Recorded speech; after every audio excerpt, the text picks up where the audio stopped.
ಜಾನ್ವಿ ಬಹುಶಃ ಬೇರೆ ತರನೇ ಕಾಣಿಸ್ತಾ ಇದ್ರೇನೋ ಒಳಗಡೆ, ಬಿಕಾಸ್ ಆ 2 ವಾರ ನೀವೇನ್ ಆಕ್ಚುಲಿ ಅಶ್ವಿನಿಯಿಂದ ದೂರ ಇದ್ರಿ ಅವಾಗ ಗ್ರಾಫ್ ತುಂಬಾ ಚೆನ್ನಾಗಿತ್ತು ನಿಮ್ದು ಹೊರಗಡೆ ಹೇಳ್ಬೇಕು ಅಂತಂದ್ರೆ. ಸೊ ಅಶ್ವಿನಿ ಅವ್ರು ಇಲ್ದೇ ಇರ್ತಿದ್ರೆ ಬಹುಶಃ ಹೇಗಿರ್ತಿದ್ರು ಜಾನ್ವಿ ಅವರು? ಓಕೆ, ಹೌದು, ನಿಮ್ಗೆ ಅಬ್ಸರ್ವೇಷನ್ ನಿಮ್ಮ ಪ್ರಕಾರ ಅದು ಕರೆಕ್ಟ್ ಇರ್ಬೋದು.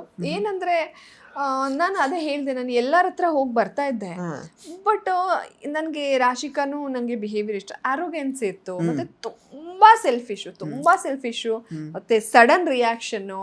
ಅಂದ್ರೆ ಅವ್ರ ಏಜು ಕೂಡ ಕಾರಣ. ಈಗ ನಮ್ಮ ಏಜು ಅಥವಾ ನಾವು ಲೈಫ್ನ ನೋಡೋದು, ನಮ್ಮ ಎಕ್ಸ್ಪೀರಿಯನ್ಸೇ ಬೇರೆ. ಸೊ ಅದು ನನಗೆ ಅಲ್ಲೂ ಕೂಡ ಅಡ್ಜಸ್ಟ್ ಆಗಲಿಲ್ಲ. ಮತ್ತು ಆಲ್ರೆಡಿ ಸೂರಜ್ ಜೊತೆ ಇದ್ರು. ರಿಷಾ ಅಂತ ಬಂದಾಗಂತೂ ನನಗೆ ಆಗದೇ ಇಲ್ಲ ಬಿಡಿ, ಮೋಸ್ಟ್ಲಿ ಈ ಜೀವಮಾನದಲ್ಲೇ ಆಗಲ್ಲ. ಸೊ ನಾನು ಅವ್ರ ಬಗ್ಗೆ ಗುಣಗಾನನೂ ಮಾಡಕ್ ಹೋಗಲ್ಲ, ಯಾಕಂದ್ರೆ ಅದು ವೇಸ್ಟ್ ಅಂತಾನೆ ನನ್ಗೆ ಅನ್ಸುತ್ತೆ. ಸೊ ಇಡೀ ಜೀವಮಾನದಲ್ಲೇ ನನಗೆ ಆ ಥರ ಪರ್ಸನಾಲಿಟೀಸ್ ಆಗದೇ ಇಲ್ಲ ಬಿಡಿ.